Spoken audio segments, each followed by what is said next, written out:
If I was building a business case for our campus, it really would start with looking at retention and improving those retention numbers. It doesn't matter if you're at 90% or if you're at 30%. I think the big fear is that it's going to cost too much to move the needle. And so folks will naturally assume that you're going to need millions and millions of dollars in order to put together a strong case related to emergency aid. Our initial grant funding that we set aside was $30,000. We went out to students, made an announcement, and we found out that was enough to get us through our first year launching and piloting the program. This year we've upped it to $60,000.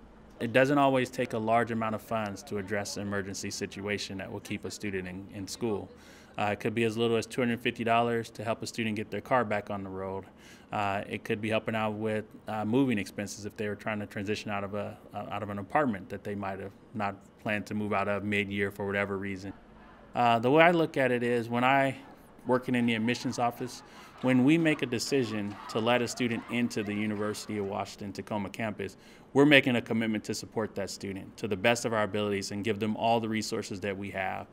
Their success is our success. And so if you come into it with that mindset that you're going to do everything that you can, you can't really go wrong. Now, the student has to be accountable as well, and there's some shared experience and commitment that they're going to have in that process as well.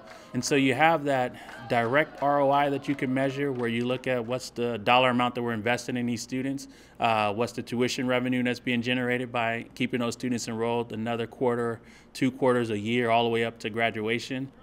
Those things are fairly easily measured.